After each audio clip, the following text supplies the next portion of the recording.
Hi friends, welcome to our channel. సైకాలో వచ్చినటువంటి questions అనేది ఈ 2 రోజుల్లో జరిగినటువంటి ప్రీవియస్ ఎగ్జామినేషన్లో ఏ విధంగా వచ్చిందో ఒకసారి చూద్దాం. నాకు సంబంధించినటువంటి కొన్ని క్వశ్చన్స్ అనేవి నా దగ్గరికి నేను గ్యాదర్ చేయడం జరిగింది. ఎగ్జామ్ రాసిన వాళ్ళ దగ్గర నుంచి నేను ఇప్పుడు అనేది చూపించడం అనేది జరుగుతుంది. ఒకసారి చూద్దాం. శిరోపాదాభివృద్ధి వికాసానికి సంబంధించి క్రింది వాణిలో సరి అయిన వాక్యం అనే క్వశ్చన్ అడగడం జరిగింది.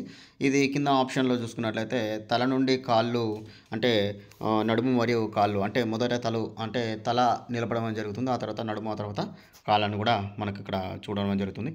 అయితే నెక్స్ట్ క్వశ్చన్ చూసుకున్నట్లయితే మొదట నేర్చుకున్న కృత్యం మరో కృత్యం నేర్చుకోవడంలో ఆటంకం ఏర్పడింది. అంటే ఇక్కడ మనం గమనించాల్సింది ఏంటంటే మొదట నేర్చుకున్నది రెండవ దానికి నేర్చుకోవడంలో ఆటంకం కలిగిస్తే అది పురోగమనం అవుతుంది.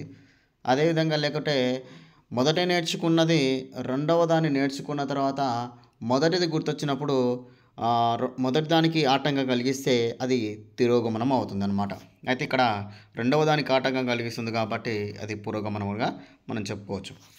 భావ వినిమయంలో తమ భావాలను, ఉద్వేగాలను, కోరికలను స్వతహాగా సంకేతాల ద్వారా చేసేటువంటి భాష అనేది కూడా ఎవరు చెప్పారంటే ఎడ్వర్డ్ సైఫర్ అని చెప్పే వ్యక్తి శాస్త్రవేత్త చెప్పడం అనేది జరిగిందనమాట. ఇక్కడ నైతిక వికాసం నుంచి క్వశ్చన్ రావడం జరిగింది. అదేవిధంగా వికాస నియమం, నిర్ధారణ మాపని, అదేవిధంగా అభ్యసన బదలాయింపు నుంచి ఒక క్వశ్చన్ రావడం జరిగింది.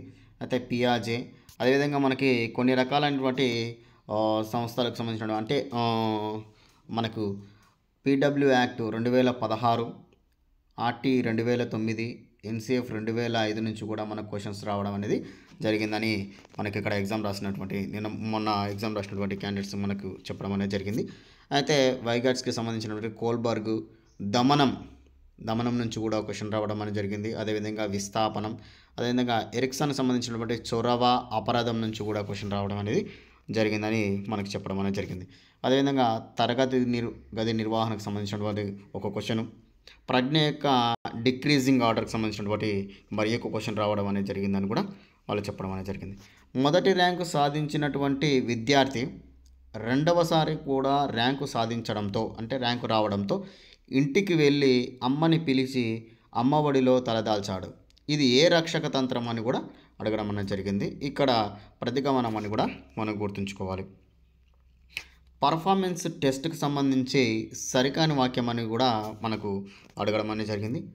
శైశవ నుండి వయోజన దశ వరకు వ్యక్తిలో జరిగే పెరుగుదలకు గల కారణం అని కూడా మరొక క్వశ్చన్ ఉండడం జరిగింది అనమాట.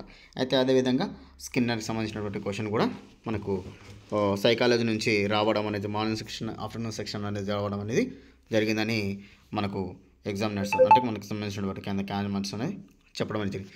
రెండు రేఖాంశాల మధ్య దూరం 112.23 కిలోమీటర్స్ అయితే భూమధ్య రేఖ వద్ద చుట్టుకొలత ఎంత అని అడిగారు. దీనికి క్యాలిక్యులేషన్ ఏ విధంగా చేయాలనేది గుర్తుంచుకోవాలి. ఇక్కడ ఆప్షన్లో 40075 ఉంటుంది, అది ఆన్సర్గా మనం గుర్తుంచుకోవాలి. వ్యాపార పవనాలకు సంబంధించినటువంటి ఒక క్వశ్చన్, పశ్చిమ విక్షోభాలు ఏ సముద్రం నుంచి వీస్తాయి? రాష్ట్రపతి ఎన్నిక ఎలక్ట్రల్ అంటే ఏ విధంగా ఉంటుందంటే ఎలక్ట్రికల్ కాలేజ్ అని కూడా రోలర్ కాలేజ్ అని కూడా మనం చెప్పుకోవచ్చు. జిఎస్టీకి సంబంధించిన క్వశ్చన్, రామకృష్ణ మఠం యొక్క లక్ష్యాలు, అదేవిధంగా జర్మనీ ఏకీకరణ, ఇటలీ ఏకీకరణ, ఇండియాలో 400 సెంటీమీటర్ వర్షపాతం పడేటువంటి ప్రాంతాలు, అదేవిధంగా పంజాబ్ హర్యానా వేస్టేజ్ అగ్రికల్చర్, సతత హరిత అరణ్యాలు, నదుల యొక్క జన్మస్థానం. అంటే నదులు అంటే అన్నీ అడగకపోవచ్చు, కాకపోతే ఏదో ఒక నది గురించి అడగవచ్చు. దానికి సంబంధించినటువంటి క్వశ్చన్ అడగడం అనేది జరిగిందని మనం గుర్తుంచుకోవాలి. అదేవిధంగా ధరల సూచిక గురించి కూడా మనకి ఇప్పుడు నేను చెప్పేది ఫేక్ అని వాళ్ళ గురించి చూసుకోవడానికి కూడా మనకి ప్రీవియస్ ఇయర్ ఎగ్జామ్ రాసి ఉంటే వాళ్ళు కూడా అడిగి తెలుసుకోండి. నేను ఉన్న విషయం మాత్రం చెప్పాలనుకున్నాను. అయితే భారత పార్లమెంటు గురించి కూడా ఒక క్వశ్చన్ ఇవ్వడం అనేది జరిగింది.